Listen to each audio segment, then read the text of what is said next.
Good evening, councillors, the staff and those who may be watching online. Welcome to the adjourned council meeting. The City of Swan disclaims any liability for any loss arising from any person or body relying on any statement, discussion, recommendation or decision made during this meeting. For an application for an approval, a licence or the like is considered or determined during this meeting, the City warns that neither the applicant nor any other body or person should rely upon the discussion or determination until written notice of either an approval and the conditions which relate to it or the refusal of the application has been issued by the City. Please note that this meeting is being live streamed. The recording will also be archived and made available on the Council's website after the meeting. Attendance and apologies. All councillors, with the exception of Councillor McNamara, Prodovnik and Richardson, are present in the chamber. Councillor McNamara is on approved leave and Councillor Prodovnik and Councillor Richardson have been approved to attend this meeting via electronic means and are considered to be present. As the meeting open, councillors, we go immediately to item C 1.1, which is the parking restrictions Stirling Street, Guildford, Meadow Street to Wayland Street, and Councillor Kiley.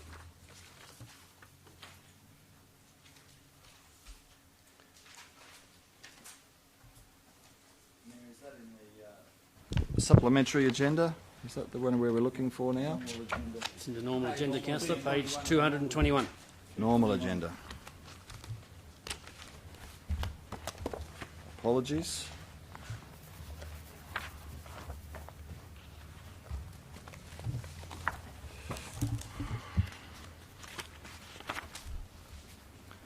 Councillors, my motion is to 1. Install no parking on road or verge signs along the southern side of Stirling Street, Guildford, from Meadow Street to Wayland Street. The reasons for the motions are as follows. 1. To provide for free flow of traffic along Stirling Street by keeping one side of the road free of parked vehicles. And 2. To prevent parking of vehicles under trees, on the verge or on the bike path along Stirling Street.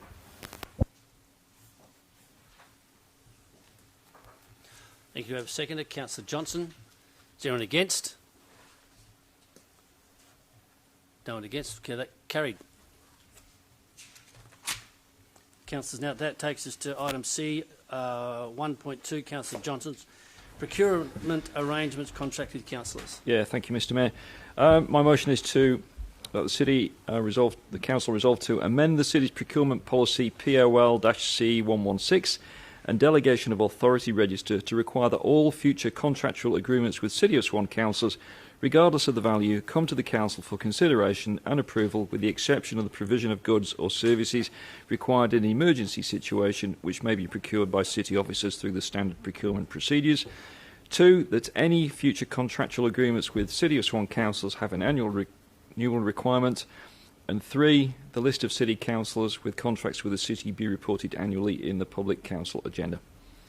The reason for the motion is to ensure transparency for the community of contractual relationships between councillors and the city. Seconder, Councillor Kiley. Is anyone against?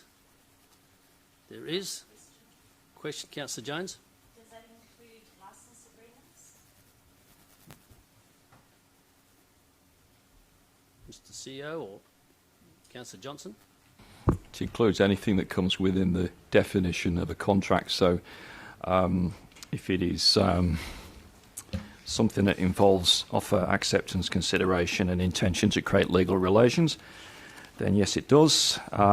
If it is within the dictionary definition of a contract, which the Australian Concise Oxford Dictionary says it is a written or spoken agreement between two or more parties intended to be enforceable by law. So basically anybody buying anything is entering into a contract. Councillor McCulloch, you have Councillor McCulloch.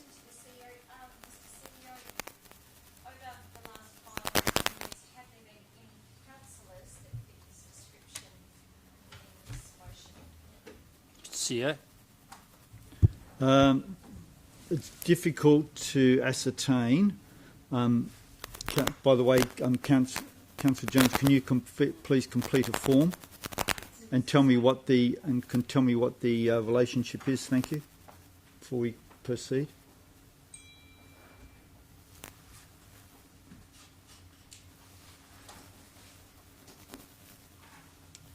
What's the relationship? Just ask her. I need to find out. She's not released. Is she going to leave the chamber or not? Is there a conflict or financial? What, just clarifying, Councillor Jones, what will the conflict be, an impartiality or a financial? Partiality, okay. Okay, Thank you, Mr Mayor, because from time to time there are leases between, as Councillor Jones has indicated, leases between council and councillors. They could be reverse leases where a councillor may come into some sort of agreement, Mr Mayor, to hire a hall or something else. I presume from the definition that council has indicated, they're also included. There may be other arrangements between councillors and other parties or their family where they may also be dragged into that sort of relationship, and they may be unknown by the city staff. The problem is, I suppose, Mr Mayor, that if you go into part 2, you can let a contract for some contracts, leases, licences can be for 12 months, 2 years or 3 years. What that agreement's basically saying is that no councillor can enter into a contract greater than 12 months. So councillors need to be aware of that. thank you. I'm seeking some details on the involvement to which Councillor Johnson's motion incorporates. Is that a shareholder of a company that may win a tender, proprietor, sole trader, or perhaps an employee of a major corporation that may win a tender? I think the answer to that's fairly clear. Look, if you've got a contract between a corporation with shareholders and a councillor is a shareholder, the contract is between the corporation and the city. The councillor is just a shareholder. So no. In the case of a sole trader, I think it's obvious. And Mr Mayor, what was the other example you gave? Whether that be a proprietary company. Proprietary company. I think in the case where it's not entirely clear, it's really up to the councillor concerned to be aware of this and put their hand up. But I think in most cases it would be obvious, certainly to the councillor involved. Thank you. So I had a... Okay, so I had a move and a second. Just be aware, Mr Mayor, that Councillor Jones has indicated that she has an impartiality and that she currently has a licence agreement with the city. And she also has an impartiality to Mr Mayor because of the lease she has of the Woodlake Community Centre for a non-for-profit organisation. And Councillor Scanlon has also now given an impartiality because she's a member of the Community Care Services and a committee member, and of course they use a council facility, Mr Mayor. Yep, we'd already had that listed, Mr CEO. Okay, so I have a mover and a seconder. Councillor Catalan, do you wish to ask a question? I did actually. Well, I mean, there's probably not going to be that many of these contracts coming up in a year. So, I mean, it's not going to be that onerous to do that once a year, surely, to actually review it once a year. It doesn't sound like there's very many of these kind of contracts on foot. Now, I had councillors against. Councillors wish to debate it? We do. Councillor Johnson. Oh, sorry, that was a question. Is that there's not many of them? Is No. that right? They could vary on any given year, depending on what the No, but city's doing, I guess. currently there's not that many. Well, there's one, I believe we have a lease agreement with Councillor Zanino. We have a lease agreement, I think Councillor Scanlon's raised an issue. Yeah, but Councillor Jones has expressed maybe 3-4 a year from time to time. And if you go and lease an agreement, Councillor Richards if you got go and go and hire a council facility for a community group, is that part of this agreement? That's the issue. How many of those? Councillor Richardson, you've got a question? I do, Mr Mayor. Can I just ask whether Councillor Jones still has an agreement with the City of Swan to lease the Midland Town Hall for the ghost tours? Well, she just declared interest, so I'd assume that's it. Yes, she does. Well, I'm not sure which one it is. Is it the community centre or is it specifically for those ghost tours? Both. She's declared an interest in both. Councillor Johnson, you wish to open the debate? Yeah, Hang can I on ask a 1 question? second, I think I might have a further question. Can I Councillor, ask a question to Councillor Johnson? Does a dog registration contract be part of this thing as well? Could you say all future contractual agreements? I don't think so. Councillor Johnson, carry on.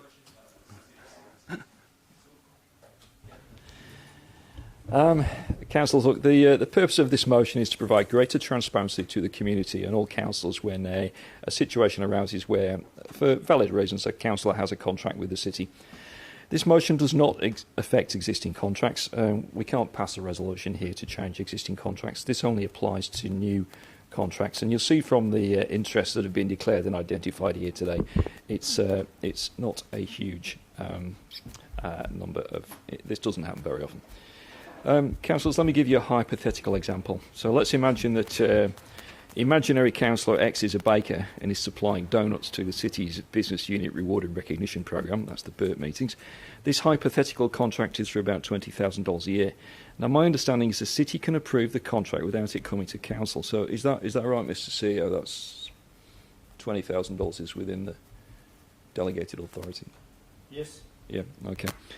So it's not even clear in this example if Councillor X would ever have to declare an interest if Councillor X was not involved in the decision, which most likely Councillor X would not be.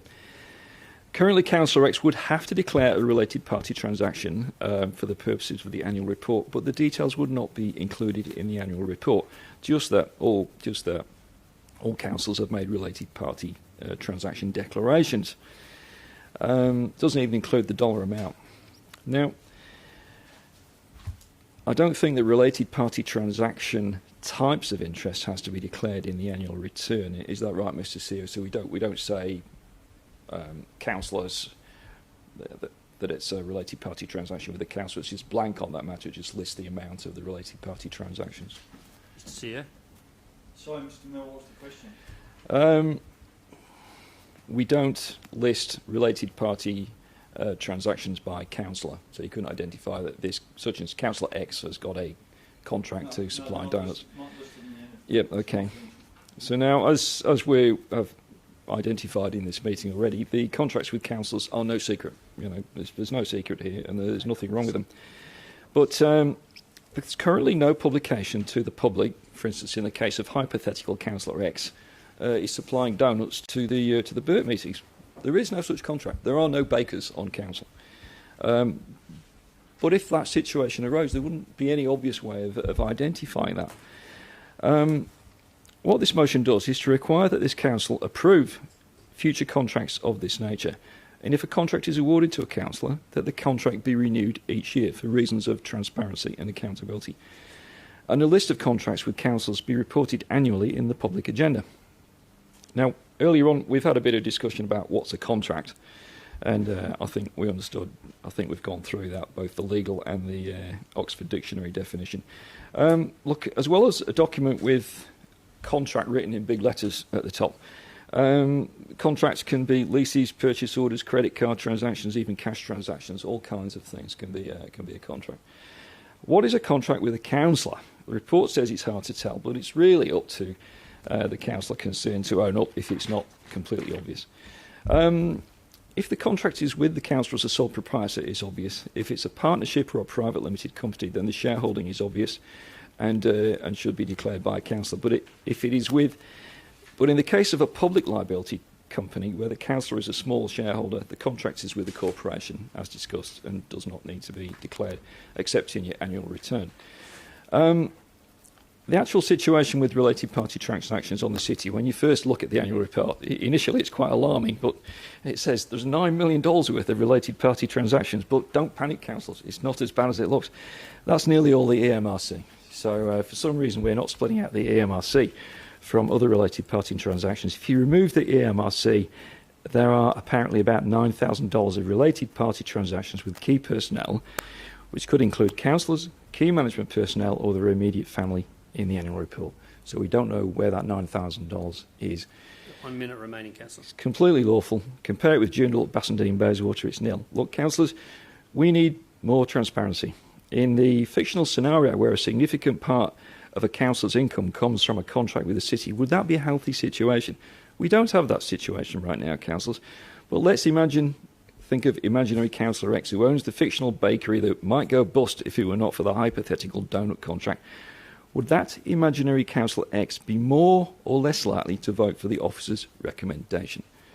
Remember, this councillor is a fiction. Councillors, in a large council such as this one, our community need total transparency about contracts between councillors and the city to ensure the integrity of our decision-making process. So, councillors, it is a small thing. It affects very few of us. It's a small amount of money, but I think we need it for transparency reasons. So, I'm asking council to support this motion. Thank you. Thank you, Councillor. Councillor Kiley is the seconder. Thank you, Mayor. I'll be brief. Councillors, I'll support this motion simply because I think it lays to rest some criticisms of councillors in respect of that we're all on the take or we're all in the, in this together, we're all getting money elsewhere. I mean, as Councillor Johnson points out, there's only $9,000 of related party transactions, and that's possibly staff as well. So there's no problem with being transparent and getting this information out. In many respects, it'll probably remove some criticism or some gossip in the community about that we're all taking money from the city, that we're all getting paid, secret payments and the like, because we're not. We're just not. This is just not the case. And if there is an arrangement with the city in some way, it's possibly through a community group or for a legitimate reason. So it's just about being transparent, and that's why I'm supporting it. Speaker against the motion? Can I make an amendment? Well, Can I make an amendment? Yes. Yes. To take out item 2.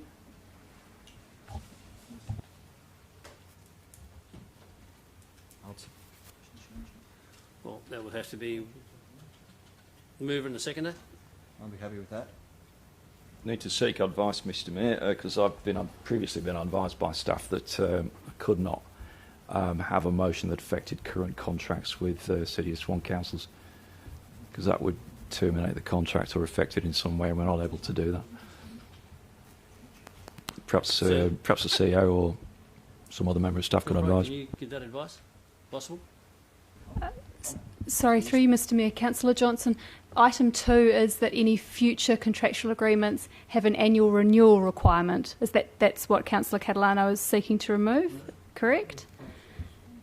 Yes, just Yep, the paragraph requirement for them. So that doesn't... For the licence or whatever it is. For the way I read it is it's that the contract or the licence has to be renewed annually.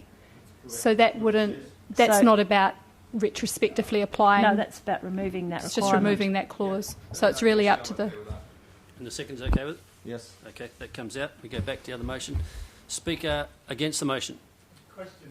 Question, Councillor Congerton.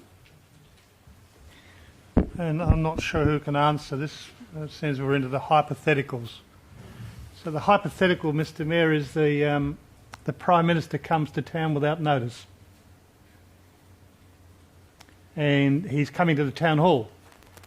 And we have to arrange in the town hall some form of refreshments and otherwise. So we engage Company A, who may have a partnership with a councillor to be able to deliver those services. But we can't issue that to that particular company because it has to come to council for approval. So the likelihood could be the event would have been and gone before the council deliberated over the discussion of whether they approved it or not.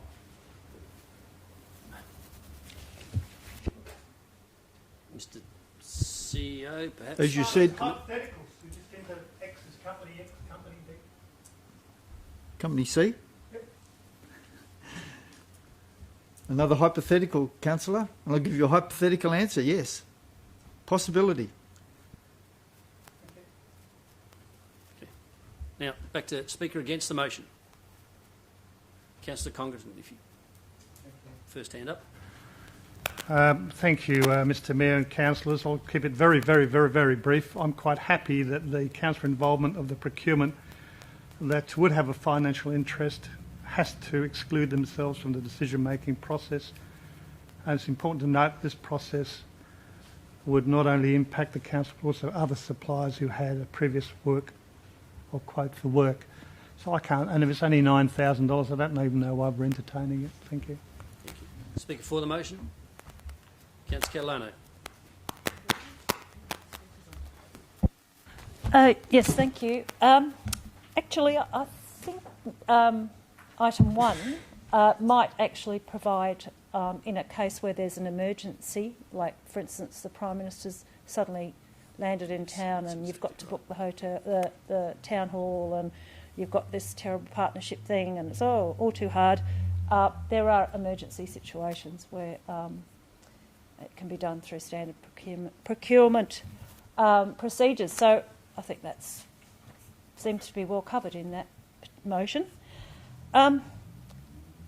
Once again, I just don't see what the problem is. If we are more accountable, more transparent, then we're more accountable. That makes us...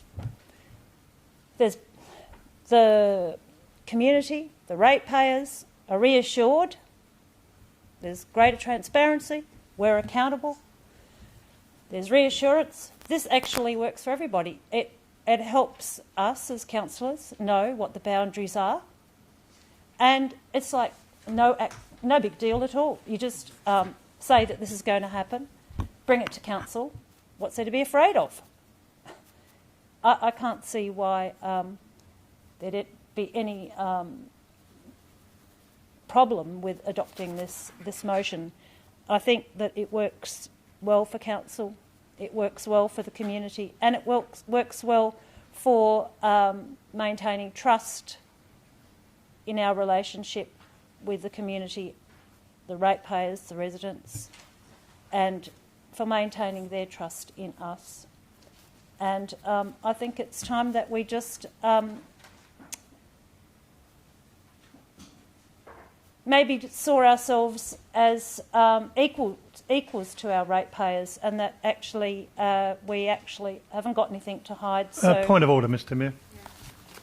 What's your point of order, Councillor? Mr Mayor, the reference to the equalness to our ratepayers, is there some suggestion we're not equal to our ratepayers? I would suggest not, given that we are ratepayers. So just mindful of that, Councillor. well, that's just that we can give it, provide for us a level of scrutiny that perhaps ratepayers would expect. So I don't think we need to be afraid of this. I think we should just support it, and it's all good. It creates good culture in the organisation. It creates trust, and it helps us with establishing and maintaining the boundaries of our role. Thank you. Thank you. Speaker against the motion, Councillor McCulloch, you wish to speak? Thank you, Mr Mayor. Councillors, the city's procurement is managed in compliance with the Local Government Act. The local government to do with the functions and the general regulations, and the city's procurement policy, being policy C116, and the register of delegated authority. There's a lot of accountability there, a lot of reassurance and transparency as per process, which has been in place and works really well. Under the Act and Regulations, procurement, the procurement of goods and services under $150,000 are governed through the city's procurement policy. And we have established processes that are in place to ensure that any staff or councillors with a conflict of interest relating to a procurement declare this interest and are then excluded from any discussions, evaluations or decision-making in relation to the award of that work. Again, councillors, this enables us to be accountable, to reassure the community that these correct processes are in place, and for that transparency that people expect. Now, if we're looking at this motion, we're looking that these procurements would then need to be put into a council meeting for a decision, in the same way that tenders over $300,000 currently go to the Tender Review Committee. The councillor involved in the procurement would have a financial interest and have to exclude themselves from the decision-making process, and it's important to note that this process would not only impact on the councillor, but also any other supplier who had provided a quote for that work. So it provides also some complexities for other contractual arrangements. But over the course of some of the debate here, Mr Mayor, I've heard the word transparency, reassurance, trust, scrutiny a number of times. The City of Swan has been a great steward. The City of Swan have maintained transparency and accountability through the processes and the very stringent processes that are in place. And I, for one, Mr Mayor, object to being reminded constantly or semi-threats that we're not being accountable, we're not being reassuring our community, we're not being transparent, that we're not at a required level of scrutiny that our ratepayers require. And so I do question who those ratepayers are and at what number. So again, we've got processes in place and things that have taken time and effort. Yes, $9,000 worth, maybe 1 or 2 contracts. It takes time to rewrite some of these processes, to look at this motion and accommodate that motion. Again, things that our staff could be far better, more engaged with other city business. So, Mr Mayor, I believe, and councillors, that what we have in place that ensures accountability, reassurance, transparency, levels of scrutiny that are actually pretty robust, and that trust in our relationship with the community, with all this that comes out in the wash every year with acquittals and everything that we have to go through and the rigorous processes in place, I think we're just reinventing the wheel. Thanks. Thank you, Councillor McCulloch. Speaker for the motion. Further speaker against the motion? Mr CEO, I have a question. Scenario whereby, let's say for example, earth-moving contractor or a road construction company wins a contract to construct a road for the City of Swan, and contract to them is transport company Blogs, cart sand, etc., as a principal contractor, and that company is owned by a councillor. Would there be an issue then with the tender process of that original contract? Or could there be seen to be an issue? Not to my knowledge, Mr Mayor, because unless the councillor was aware of it at the time, he'd have to declare that interest at the time anyway, and then some of those things don't occur till after the event, and so therefore how would we know about it anyway? That was the problem. Also, Mr Mayor, while I've got the floor, Councillor Zanino has also expressed an impartiality in this, that he has a lease with the City of Swan, Mr Mayor. Thank you, Councillor Zanino. Thank you, Mr CEO. Okay, speaker against the motion? Any Councillor Lucas? Thank you. Councillor Johnson piqued my interest, and I'm glad that Councillor Catalano removed point 2, and I can see, I don't know which, if this motion gets up, which agenda it would come to, perhaps the financial part, or it could be in the annual returns. But, councillors, I'm not going to support the motion. The reason is this. Councillor Johnson couldn't give me a defined definition of contract was. He started off okay, and then it went into all other parts where money changes hands. I've hired City of Swan facilities, one for a wake that I was happy to pay for a former city person of the year. I've also got a gym membership fee. I don't know if that's a contract because I pay the council money to use the pool, the gym, go to aerobics and what have you. I've just been advised it is a contract. So I think this is too onerous. I've listened to Councillor McCulloch's debate with interest. All those regulatory processes are in. We put in an annual return. We put in a third-party transaction return on an annual basis, and if the entire amount comes to $9,000 totally, when you're looking at the procurement and goods services of $150,000, I think this is just unnecessary bureaucratic nonsense in my belief. I'm not sure which agenda it would come to in the year. I could see if it had to be renewed annual, it would come to the agenda that you'd be considering those renewals, but because that's now struck out of the motion, I see 3 falling away, and as I said, I have to declare that I have a gym membership or go to aqua aerobics. I don't think that's the thrust of it. I think there's enough safeguards in place, and our annual returns and all our third-party transaction returns, are they on public record, Mr. CEO, and they're on the City of Swan website and available at all times? Declarations are, but not the third-party transactions. So all the annual returns are readily available for any member of the public to scrutinise them, either in person if they come into the office or online if they wish to do so. So I don't see any reason to say anything further. Thank you. Thank you, Councillor Lucas. Any further speakers? Councillor Scanlon. Thank you, Mr. Mayor. I'd like to move an amendment, please. I'd like my amendment to come after contractual agreements with City of Swan councillors, start of brackets, where the councillor receives income, comma, regardless of value, close bracket.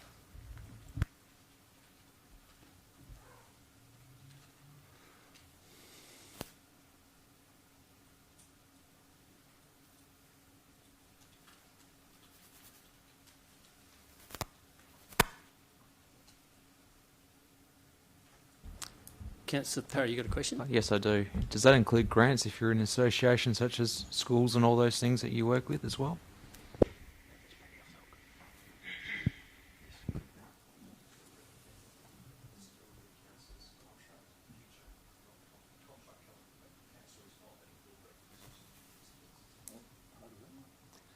So who wants to answer that? See it? Councillor Scanlon. Thank you, Mr. CEO. I'd just like to amend those words following that comment to ensure that it's a councillor personally receives income. So I'd like the amendment to read, where the councillor personally receives income. Thank you. Okay. Well, I just got to ask the mover in a second. Is that okay with the mover and the seconder? I would have a question. Yeah, that's okay with me. Receives income from who? The city. Thank you, Mr. Mayor. Income from the City of Swan. So where a councillor personally receives income for the City of Swan with any future contracts and agreements? Yes. Okay. And that was okay with the mover and the seconder? Okay, that becomes part of the motion. Do I have any further speakers? No other further speakers? Councillor Johnson, close the debate. Yeah, thank you, Mr. Mayor. My microphone was off when I pointed out that a councillor cannot also be an incorporated association. So if you're even the president of an incorporated association that receives money, you would not be receiving any income.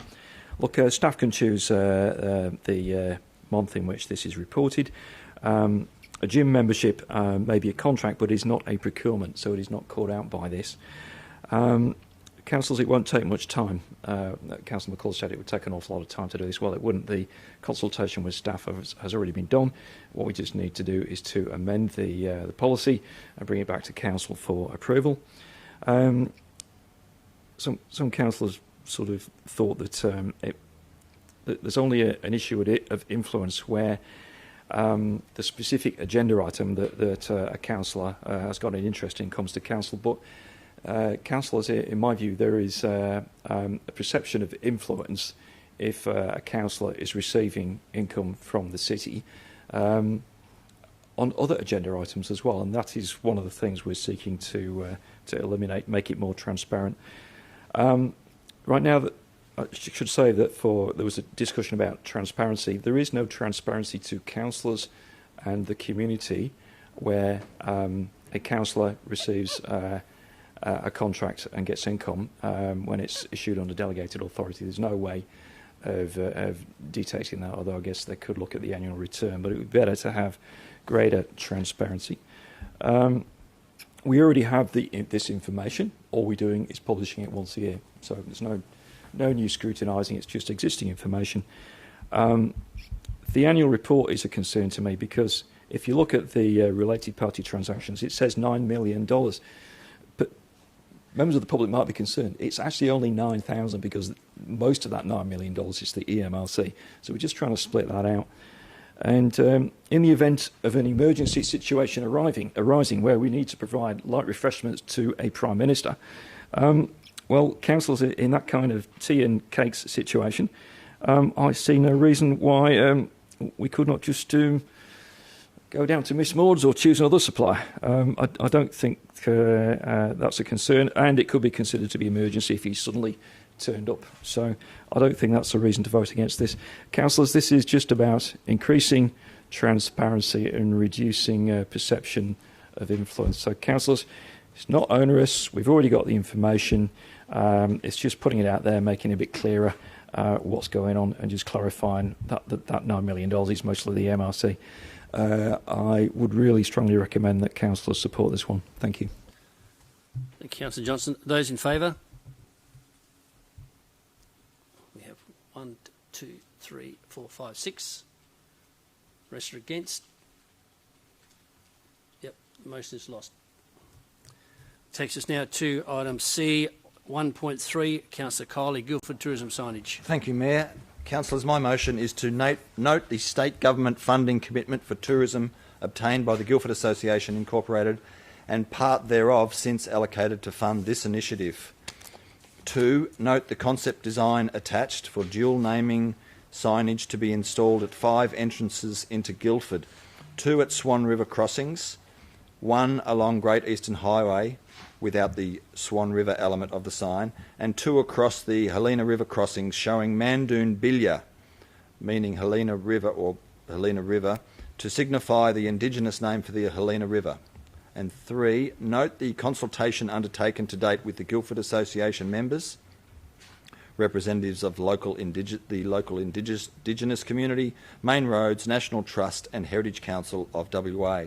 4, request the CEO write to the town of Bassendean to seek permission for 1 sign to be erected on the Bassendean side of the bridge across the Swan River.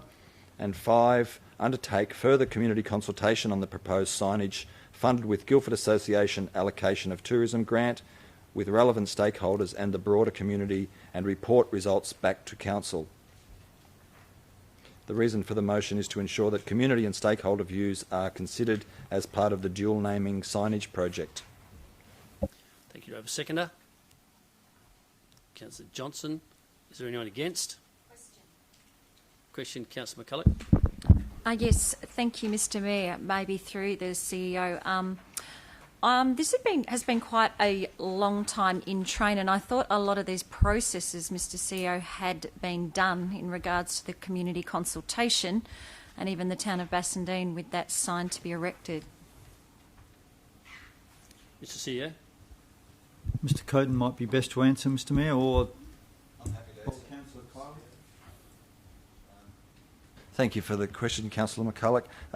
This has been a lengthy process, yes, but it's also a major step for a town to undertake dual naming of a... Well, it's not actually dual naming, it's still going to be called Guildford, but there has been a number of consultations occurring with a whole range of people, as you can see, the Indigenous community, Main Roads, National Trust and Heritage Council of WA. There's an Indigenous element in the sign that's been quite lengthy and requiring of much consultation, but it's at the point now where the form of the text, the wording, the relative sizes of the text have sort of mostly been formulated. The coming up with historic place of many trees was a lengthy process in itself.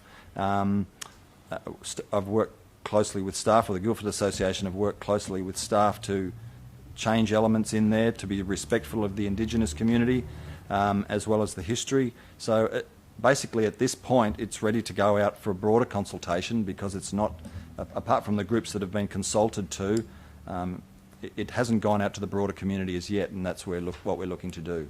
Okay, my understanding was as part of the Reconciliation Action Plan last year, these signs all came to that group, and the communication was that the consultation had been done and even the elders and such had been consulted to the point where those signs had been accepted. So I'm just wondering what the connection and just with the city as to where we're at, Mr. clearly.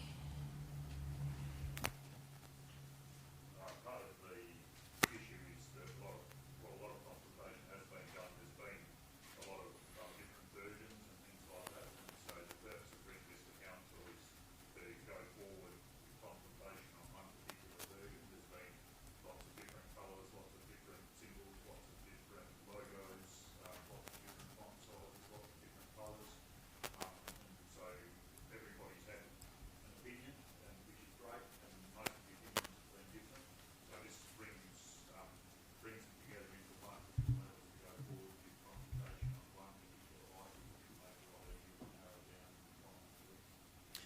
Thank you, Mr. Coates. Councillor Johnson is the seconder.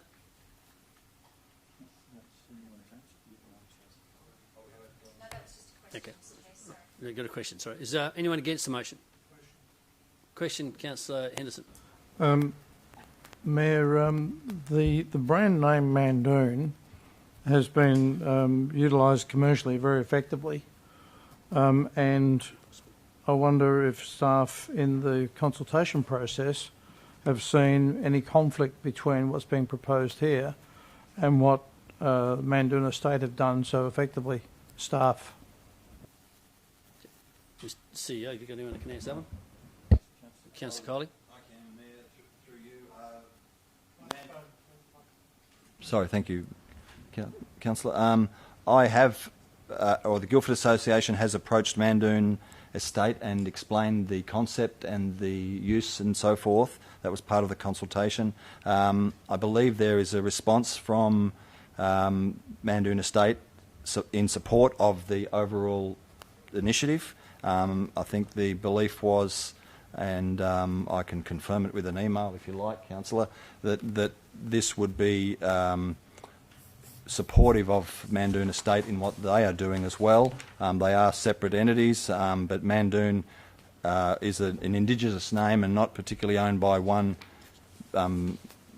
particular estate, but they were consulted and did not have a problem. In fact, they thought that it would benefit their business.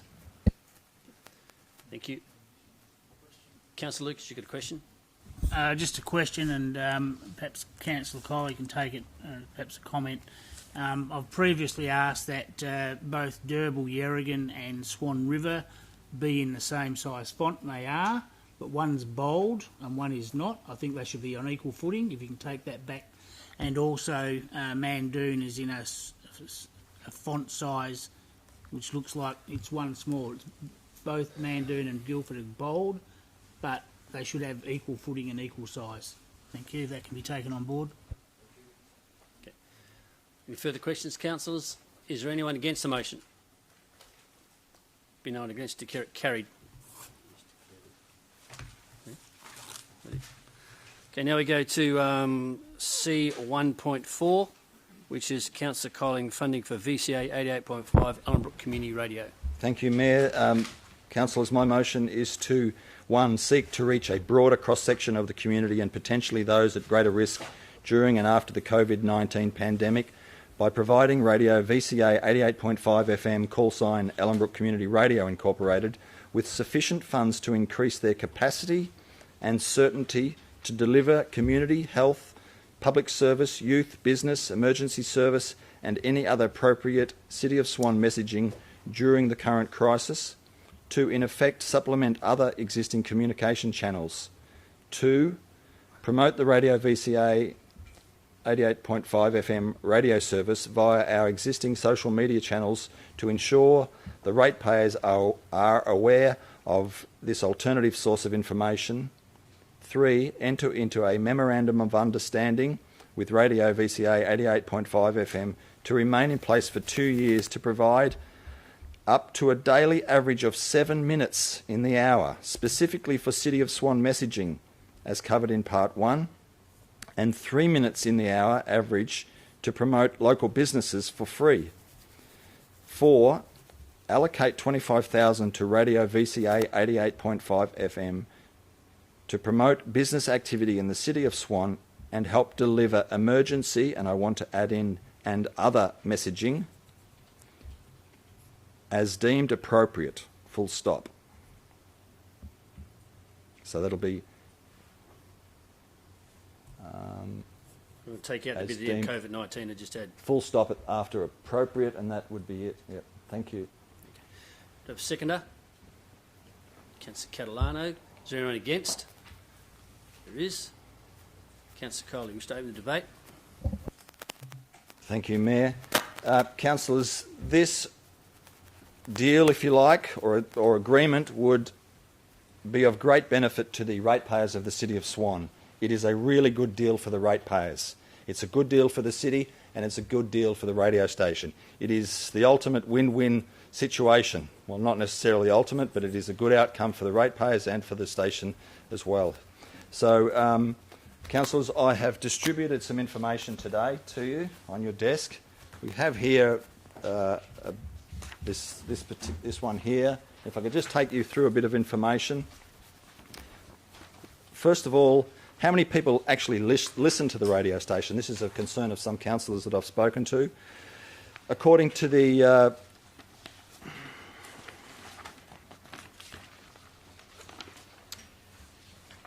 Community Broadcasting Association of Australia, there's a whole range of figures there. They've done some research on Perth and other capital cities. Perth itself, I've highlighted there what I think is appropriate.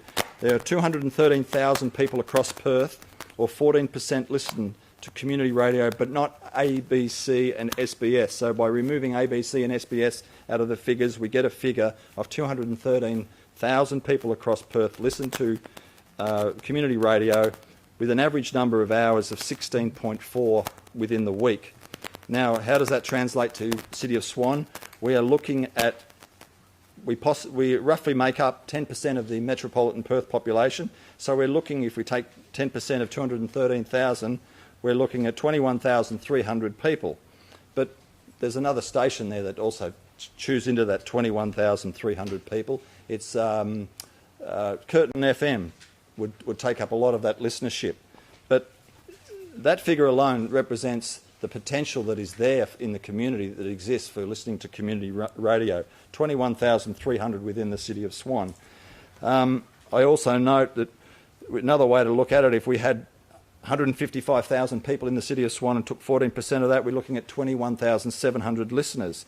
But again, you've got Curtin FM as well. So maybe let's just half that figure and get it down to around 10,000 listeners. So somewhere between 0 and 10,000 people potentially currently listen to 88.5 FM. Now that is not a small figure, and that figure represents a new channel for us to disseminate information to, whether it be in your garage listening to the radio or driving your car. That's potentially 10,000 people, or even potentially greater if we can win over the listenership in years to come. So if we can increase the people who listen to 88.5, then we've got an audience potentially around the 15 to 20,000 that we can draw upon. And they might switch between one station and another, but they might come and go in from 88.5. But if going on these figures alone, there's up to 21,000 people who could potentially listen to 88.5. If you turn over, we want to talk about the value. What sort of value would this motion give us? Councillors, this motion represents a value in excess of $1 million. Although the motion is only to give them $25,000, this motion gives value to the ratepayers in excess of over $1 million, well over in my view. If you look at example 4 there, if we did $20 spots at 6 per hour, giving a message possibly related to COVID-19 or bushfire or some youth service, if we did, or we can do separate messaging. 6 per hour, it's not a lot, at 15 seconds, over 24 hours, over 365 days a year, and we put a price on $20 on that messaging, which is, I think, a reasonable cost to put out a 15-second message. It represents over $1 million worth of advertising or community messaging. And if we compare that to what we've paid in the past to Nova FM, where we've spent on Entwined in the Valley just short of $80,000, councillors, $80,000 on one event. This motion is only to look at $25,000, which will give us in excess of $1 million of value to the community. Not only does it give us that value, we're also looking at mayoral interviews, which I believe the mayor also currently undertakes within 88.5, which is a great thing in terms of engagement with the community. There are opportunity for councillor interviews. I think Councillor Podovnik's been up there a few times. We can do staff interviews, bushfire alerts, ways to get additional information out to the community. We can do live coverage of City of Swan events, which they already do. They go to Altone 30 Comes seconds, Alive. Councillor. Sorry? You've got 30 seconds left. If I could, Mayor, I've got a few points. This is a big issue. I'd like to ask for a bit of extension on that time. Well, I need someone to second. How much longer you got? 2 minutes, Mayor. Well, there, 2 minutes. Thank you. We can do live coverage from events, which they do already. They do Altone Comes Live. They've been up to the Ellenbrook Christmas event. We can get out business information. This motion has the support of the Chamber of Commerce. And, councillors, it also falls into the strategic community plan review that we have to undertake. And as the CEO pointed out, the strategic community plan is our highest level guiding document that outlines the vision and priorities for the area. And you will see the engagement with the community found that, and I've highlighted it there under the heading social, that the community felt that there is insufficient communication about services and activities with residents and ratepayers. That was on page 43 of that document. And the conclusion, it touches on that again. An overarching key point of concern was the lack of communication in all areas to the wider community. Councillors, this motion will give us in excess of $1 million of community announcements. It will better engage with the community overall. It will give residents and ratepayers more information over the next 2 years. It has the support of the Chamber of Commerce. I urge you to get behind this. This is an outstanding new channel of information, a new group of people we can get to, because those who don't read papers or do Facebook, but they do get in the car and they listen to radio, it gets to a whole new group of people, as the motion specifies. So I encourage you to support this motion and get behind it. It's right. It supports our strategic community plan and is great value. Thank you. Thank you, Councillor Kiely. Councillor Catalano as the seconder. Yes, thank you. The amount that we're talking about is $25,000, which actually isn't. It's not all that much more than your average Swan grant. So it's not a very huge amount of money. In fact, it's, I think, for what we could cost, the benefit that we could gain from this, in fact, it's a small amount of money for the gain that we get from it. So I just wanted to put that in context, that actually it is within the realm of a Swan grant. And I know the city does give out a lot of Swan grants. And this, the reason why we've got this coming before us tonight is because the station has a matter of urgent, they have a matter with their transmitter, and they need the money right now, or else there's a good chance that the station is actually going to go off air. And in fact, the city won't be able to take advantage of the great opportunity that is being put towards us tonight. So there is this matter of urgency, and that would preclude them from going through the whole Swan grant, waiting for the round to open and applying, and then waiting. That could be up to 6 months or more, I believe. And the last thing I think we want is for this station to close. And one of the reasons why I think it's so important for us to have this station is because it is the place for our local identity to be communicated. And I think this is something that we really don't put enough of an investment in, not just in the City of Swan, but I mean, you look at the amount of investment that goes into communicating identity, and what you gain from that in terms of people being interested in your area. They realise that you've got something different. It is about highlighting and communicating and speaking about what makes you different as a community, as a place, with your own special identity. And identity is really important for people's well-being, but it's also important for promoting businesses, and it's important for us to become a harmonious and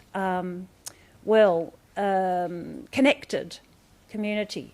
So that's why I think it's so important for us to maintain this radio station, and for us to be a part of that radio station, and for us to use the radio station to actually communicate about what we do. And yes, you've got Facebook and you've got all the other digital media that's currently... But there's another element to radio, and it goes back to the whole idea of analogue, and you can actually hear a voice, and it's got the human element to it, in the same way that people, still like to see images of people on the screen. People still like to hear the human voice, and it's a very sort of tactile medium in that regard, and I think radio is always going to be important. So it's a great medium, it's a great way for us to communicate, and it's a fantastic way for us to speak about ourselves and promote ourselves, and also to actually develop our identity, and to have a discussion about what makes us different, and what makes us what issues are important to us, that actually are important to us as opposed to other parts of Perth. And I think we need to do that. I think that's what makes our area that will make our area much more valuable, much more important. It'll give other areas will go, oh, there's something going on in the eastern region. They've got the radio station. So I think it's really great initiative for the city to be able to use the radio station to communicate anything from, your street is being tree lopped. Thank you, Councillor. That's your 5 minutes. Thank you. Thank you. Speaker against the motion? Councillor Congerton.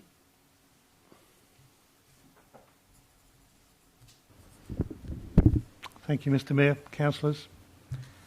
I had the opportunity to be able to talk to two of the radio station staff, and one of them was Mr Howell. And the conversation I had with Mr Howell was that this current proposal that you have to hand is a non-doable exercise. It contravenes an act which they can't proceed to give this length of time to the City of Swan. I then asked him... Just a point of order, could I ask for some clarification, or can we seek some advice on well, that? Then I suggest that you talk to Mr Howell. Well, we're debating it here tonight. Yes, and I'm debating it, and thank you. I don't think there's anyone in the room that can actually give that, but Councillor Congerton has spoken to someone who's fairly well vested in broadcasting, so I'd suggest Mr Howell would know. But like he said, if you have doubts, ask him after the meeting. Carry on, Councillor. Thank you. The question I asked him was this a contra deal for the radio station to provide radio ads for the money to be received to fix up all of the ageing infrastructure at the radio station? And his answer was yes. And it's interesting that last week and this week we've now got... Last week I was given a list of issues to do with encoders and transmitters and maintenance and studio power. And this week I've been given a whole list of radio station spots, examples of $5, $10 or whatever. It really is irrelevant to me. If the station tells me this is not doable, then it's not doable. Now, the other thing that I would like to entertain is that I haven't been given a scheduling proposal from the station to be able to deliver this over 2 years. And usually an engagement, and I've been a previous CEO and marketing director in a couple of companies, is that we would entertain an agreement with a radio station, broadcaster, whether it's TV and or newspapers, with a scheduling arrangement, and you pay within the scheduling arrangement. So in this particular case, we're paying everything up front. I would much rather this had come to the city via a grant application structure to help the radio station out, and I feel for the radio station and every other organisation that has currently got issues with COVID-19 and a downturn in business. I don't know in this room how many people have suffered downturns, but I can assure you in my business that we have. And I'm in the position of bailing myself out through my bank accounts and not seeking other people to bail me out. But having said that, this is a... Point of order, Mayor. This motion is not looking to bail anybody out. This is an arrangement with radio stations. It's not looking to bail them out in any way whatsoever. Well, I think it was mentioned during the speech there, if they didn't get it, they were going to close. So that sounds like a bailout. Carry on, Councillor. Thank you, Mr Mayor. And that's precisely the comment that was made. And I don't want the radio station to close. I want it to continue. And I accept it does a great job out there for its listeners, but there is an appropriate way to do it. One of the other concerns I have, Mr Mayor and councillors, is that this has the potential to open the floodgates of any councillor in this room to bring any funding agreement to this chamber. Yeah, 1 minute, Councillor Congerton. And I think that is fraught with danger if we bypass the structure that we have in place of a grants unit to assess grants and provide funding to community groups. So I can't support it in its current format. I certainly would support it moving on if it was delivered in a different way. Thank you. Thank you, Councillor. Speaker for the motion. Question, Councillor McCulloch. Yes, Councillor Congerton's mentioning grants and such. I'm wondering if one of our city staff can speak to any communications, because I know it's been ongoing over the years in supporting the station, but is there anything happening there? Okay. Mr Bishop, I think you're the best to answer that if you're hiding behind that screen somewhere. Thank you, Mr Mayor. Yes, following correspondence from the radio station in mid-April, the City has met with the radio station organisation, met with the President. That was one of the questions, because we did advise on alternative grant application processes or opportunities as well as the City. And the President confirmed that the radio station has put in a grant for, I think it was about $23,000 for 2 radio transmitters with a federal government organisation called, I think it was Community Broadcasting Foundation, and they were expecting to hear the outcome of that grant around August this year. Does that answer your question? Yes, to a point, Mr Mayor, but again, just coming back to stuff, is there any way that, just to ensure further city support, that we can work with them as to alternatives or grants that might enhance this grant? Mr Bishop. Mr Mayor, yes. In that meeting, we undertook that we would investigate other grant opportunities, that we'd have a look through our grants officer in regards to any other external grant opportunities that are relevant to a community radio station. We have also previously advised on city grant opportunities, particularly via the Swan Community Grants Scheme. And we also flagged in that meeting that we are hoping to launch this week a new COVID-19 grant program for organisations that were particularly responding to supporting the community around COVID-19, both social and economic response. It may be whether this radio station would be able to apply for that grant is yet to be determined. It would really depend on what they were looking to do with any funds they got. Mayor, while we've got Mr Bishop up, can I ask a question as well? You can ask a question. Mr Bishop, we had a meeting, I think, prior to the COVID crisis, around January, I believe, about what could we do in terms of funding for the station. Can you give some indication of the outcome of that meeting? That's correct. So also had a conversation with Councillor Kiley. That's when we also discussed that we have had this inquiry previously, and we'd explained to the radio station that there were external grant opportunities, city grant opportunities, and also in regards the fact that because we were in COVID-19, the discussion also included about getting information out to the community. Councillor Kiley asked questions about would a radio medium help get the information out? Yes, it would. We certainly agree that a challenge is getting information out to all parts of the community. We also recognise that there are some people in the community who listen to the radio but not social media or other channels, so we certainly recognise that. But we also explained that if we were to be looking to getting information out via the radio medium, we would put out a quote, or we would seek a quote from radio stations in regards who could provide a service and what we would get for that money, a scheduling arrangement, a bit like Councillor Congredon highlighted, and that's the sort of normal procurement process we would go through in such a situation. Thank you, Mr Bishop. Okay, get back to any other speakers for the motion. Councillor Johnson.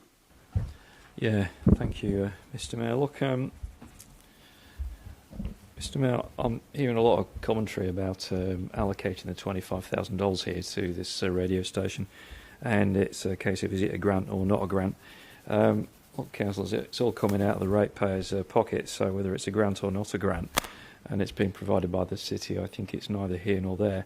It's really just, we're just talking here about what channel or what budget we pay it through. Perhaps we could channel it through an unincorporated association. Councillors, my understanding is that a community radio station does have certain limitations on what it can actually do.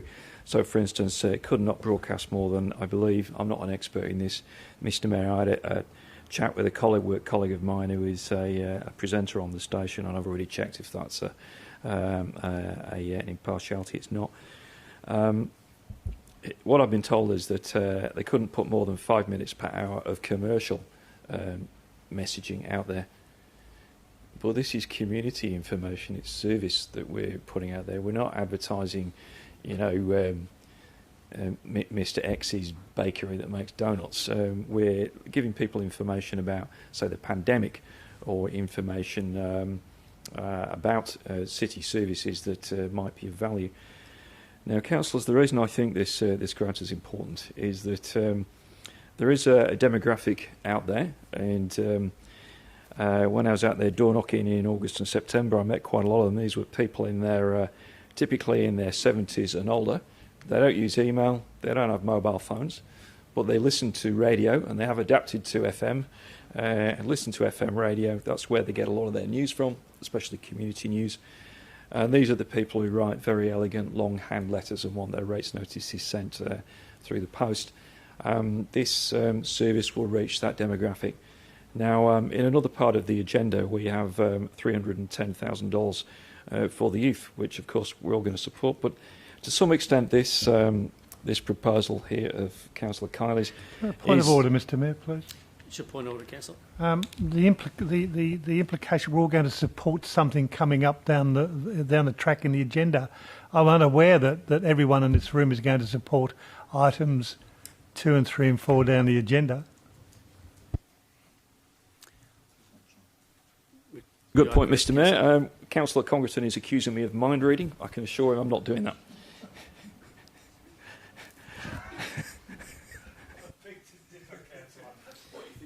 I am mind reading. Carry on, please, Councillor. I've completely lost my way now, Mr Mayor. I think I was talking about the older generation and the appropriateness of funding a radio station, because people in that more senior demographic need radio. I understand this radio could potentially be going off the air unless some funding is provided. So, councillors, I think this would be a reasonable thing to do. It's coming out of the city budget. We'll find some way of giving it a grant or coming up with some funding for it. We're not proposing to breach the terms of community radio by advertising. We're putting out a community service message. So for that reason, councillors, I think this is entirely reason, and I'd strongly support it. One other point, I understand the transmitter would enable the station to, it would be more powerful and therefore would reach a wider range of people. it'll be able to, more people will be able to receive it, and therefore more people in that demographic that we don't reach by the internet, SMS, and other means. So, councillors, I'd urge you to support this motion. Thank you. Thank you, Councillor Johnson. Speaking against the motion, Councillor Henderson. Mayor, councillors, I wasn't going to speak against this, but a number of things have been raised in debate that I think need to be clarified. First things first, community stations don't actually run commercial adverts. They run sponsored adverts. And effectively, the council would be a sponsor in the same way that others are. The other key issue here is that if you look at the amount of time proposed to take up on the station, it would end up being the City of Swan radio station. And I'm pretty sure, apart from our loyal viewers that we get here each meeting, that people would pretty quickly get sick and tired of the City of Swan's message. Now, I certainly do think that we could look at a grant as the normal grant process. They'll need money for electricity. I believe the Swan Chamber of Commerce is talking about rent-free, so that'd be great if they can get that sorted out. But they need relocation expenses, all of those things they can look at. They do fundraising. They do have some income source. Yes, they're struggling for people to run their adverts at the moment, but hey, everyone's struggling at the moment. So I think the issue of the amount of spots that we could run is superfluous. In fact, what I will say is that if you look at the 213,000 people per week that listen to community radio, I can assure you that Curtin FM was the greatest, hugest slab of all of that. And with great respect to VCO FM, and by the way, I'm a member, which I've declared already, an ordinary member. I have been so for many years. I even provided them a telephone hybrid so they could do radio talkback, going back many years ago, being that I'm in that kind of business. However, the key issues are, what's the value of an advert? What's the value of the spot? If it's going nowhere, well, it's of no value. And staff would say, okay, what's our spend going to be for all of our media, be it radio, be it etc. We'd be better off running a spot on Curtin to get broad community pickup than a radio station that's got a very, very low percentage of viewers, listeners. So in the radio business, it's all about what are the ratings, as it is in television, as it is in print and the rest of it. And it was raised in debate about reasonable cost. Well, the real cost is actually significant for the value. So in fact, I don't think it's a reasonable cost when you look at what other mediums we need to spend our money in.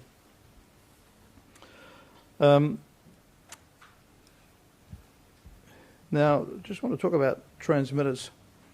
Transmitters are the sort of things that I've spent many years fixing and rebuilding and designing and all those things.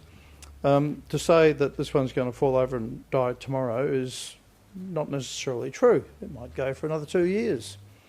A new one, of course, would have better reliability. Now, in fact, there were 2 transmitters in the wish list. A kilowatt will get beyond the City of Swan boundaries, which means that others might get the benefit of what they do. And I don't know that that's necessarily good value for our City of Swan ratepayers. I just want to be clear, though, the current transmitter is servicing City of Swan very nicely. I can pick it up in full. Sorry? You've got 30 seconds left. 30, I've got to be quick. Is that a spot or a... No, you're going. Sorry, councillors. And there's the point too. Councillor interviews, that's going to be nothing more than doing your own thing. Councillors, I think we can do this better. CBF are an avenue. In fact, other supporters are avenues, and our ratepayers' dollars are very much stretched at the moment. Thank you. Thank you, Councillor Henderson. Speaker for the motion? Question, Councillor Lucas.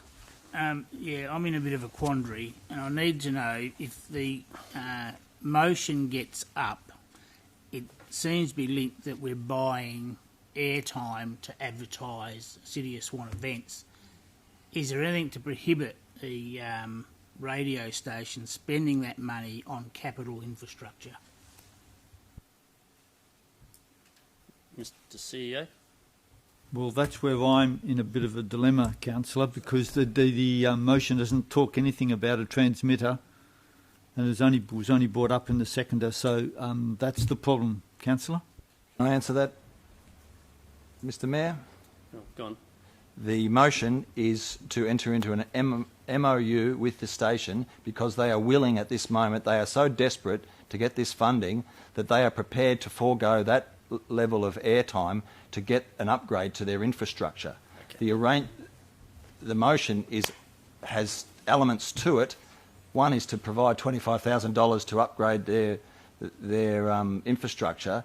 The arrangement with the city would be an MOU of up to 7 minutes for City of Swan messaging and up to 3 minutes for the businesses. Thank you.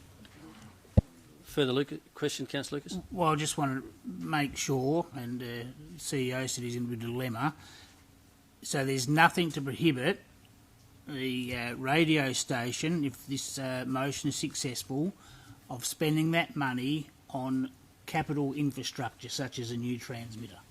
That's correct, councillor, and it would be far easier to acquit a grant if the recommendation was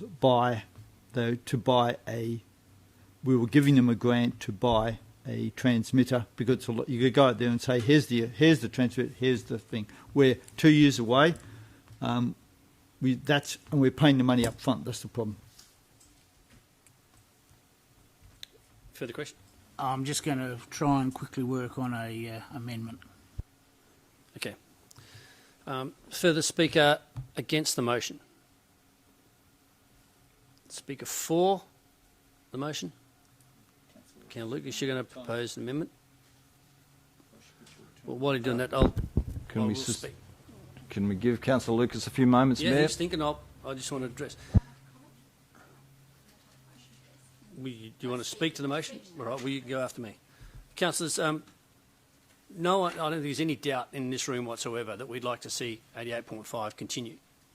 However, there is a process that we need to go through, and the logical place here is through our grants program. Now, when they came to us in January and we met with them in February, and I will admit that I wasn't part of that meeting, city staff suggested a path they should take, and they chose that path. And they currently have a grant request sitting with a federal agency for infrastructure improvements, which is exactly what we're talking about here today.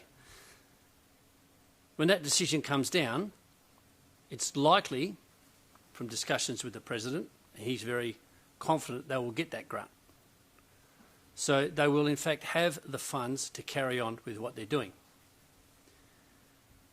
The issue we have here and the motion we have with us is here to buy advertising. And I don't know anyone ever that spends money up front over a 2-year period for advertising. Having committed that, at what point is there a get-out space when we are not getting value for money that you would normally get in a contract for advertising? And okay, I found this on the web for is there a get-out of space when we are not getting value? Go. I'll talk to her later about that. So we have two parts here where 88.5 have gone down the path of a grant through the relevant federal agency and are confident of getting that grant. The situation then arises, we go down this path here and we are therefore not only not funding capital works, because that will come from a grant, We are in fact funding operational. And I don't think that's any grant that the city can take, and we are funding the grant. Further, if over a 2-year period we're funding business ads for free, where's the incentive there for any business to come on board as a paid advertiser? Because by providing free advertising, we are not providing any longevity through the commercial market within the local economy. Because certainly, as a business owner, I wouldn't pay for advertising if there's an opportunity for me to get it to free. So, councillors, I think we should, despite the fact that I will always support this radio station, not support this motion so that we can take this through a proper path and look at the other options for them prior to the next council meeting. Thank you, councillors. Councillor Scanlon, you wish to speak? Thank you, Mr. Favour Mayor. the motion, I would guess. Just quickly, I just wanted to comment that during the debate raised by Councillor Congerton that it was not possible, according to the station, to allocate that amount of airtime. I emailed and contacted Mr. Howes through the contacts given to all councillors, and he said, based on the wording of the motion, it's entirely doable. That's all I wanted to comment. Okay. Speaker against the motion? Councillor Lucas, how are you going? Too complicated, Mr. Mayor. I'm just going to support the motion. Mr. Howe, most people would have seen him. He was outside the council chambers on my arrival. I had a brief discussion with him. I've reread the submissions that he texted us during the week. They applied for a grant back in January. That's been laid over. His last words to me as I left him and said I'd give it due consideration were that if they don't receive immediate funding, they'll cease to operate their radio station. So based on that, I had an issue of if the motion's currently accepted, it's all about for broadcasting and times of broadcasting, but I think the bigger picture is whether we give them a grant now, whether we give them a grant in August or 3 months down the track, if they don't get that capital infrastructure, they will cease to exist and they might not come back. So I'm not prepared to take that risk, so I'll be supporting the motion. Thank you. Speaker, question, Councillor Congerton. Thank you, Mr. Mayor. A change of the recommendation deleting 1 to 4 and an inclusion of 1, which is to allocate, I'm asking the question if it's doable, to allocate 88.5 FM $25,000 to install or to repair their ageing infrastructure, full stop. Mayor, I believe Councillor Congerton spoke the motion already. No, I'm asking a question. I'm asking a question. I'm asking a question. Doable? My point, it's completely contrary to the motion. No, that's why I'm just asking a question. Right? Okay, thank you. Okay. Any further speakers? Mr. CEO, just a question for you. Is it within the realms of possibilities the city provide a self-supporting loan to 88 Mayor, we're discussing the motion before us, not an alternative. You've got your opportunity for next month to put something forward if you like. I'm asking a question, so you're not a...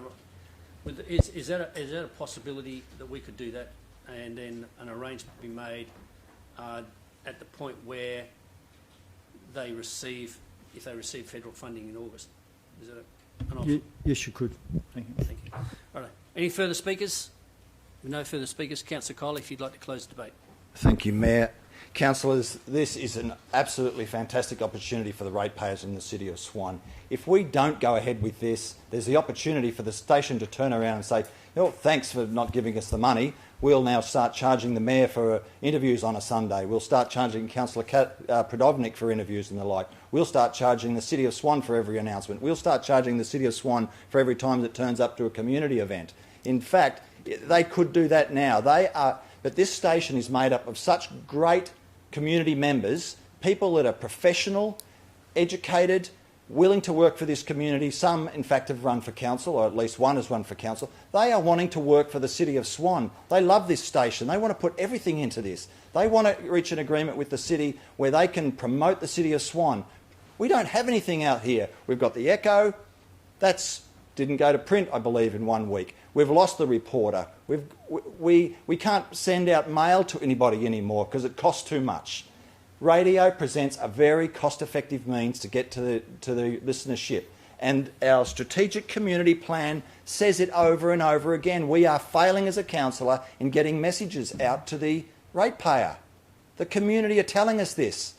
Our guiding document, our strategic community plan, says that we've got to do more, and this motion presents that opportunity for us to get out there. Councillor Congadin, you might not be listening to 88.5 because I heard an ad on there today for a pharmacy in Illawarra Crescent and some other Malaga businesses who want to get this. They support the station as sponsors and they see value in this. Councillor Henderson, there's at least 5 wineries, I believe, who are sponsors of advertising, or sponsors of the station, and advertise on there. They see value. And in fact, you can see the owner and proprietor, Barry Scrivener of Black Swan Winery, who is photographed here. You've all got that in front of you. He sees value in this. He thinks that coming out of the COVID crisis, we need something like this to promote the Swan Valley. We need to get behind this. This would be free advertising. In fact, the station already does a program of taking care of business, they call it, where they've got at least 50 businesses in the City of Swan give mentions of who's open for business, who can you do business with now in this COVID crisis. They've got 18 paid sponsors. This is an opportunity for us to grow with the station and help the station grow and get better messaging out to the City of Swan.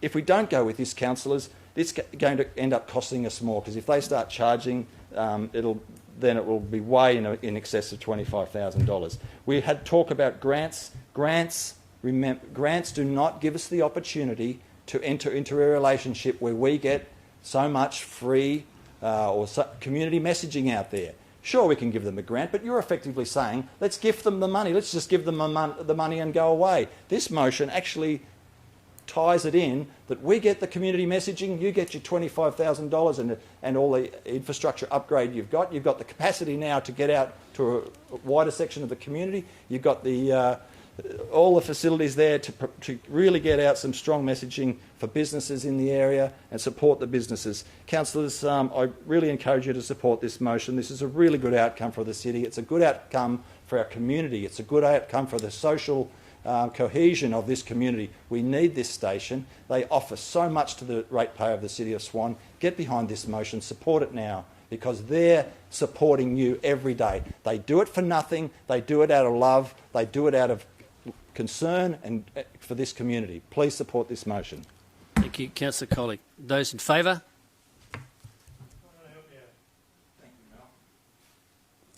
It's unanimous. The motion's carried. Councillors, that takes care of those items, and now deal with the confidential items. I need a motion to go back. What was the vote? Unanimous. Unanimous? Yeah. Right, thanks. Okay. Confidential items, councillors. I need a motion to go behind closed doors. No one? Move Councillor Lucas, second to Councillor Scanlon. We're now behind closed doors. Megan, we've got everything turned off.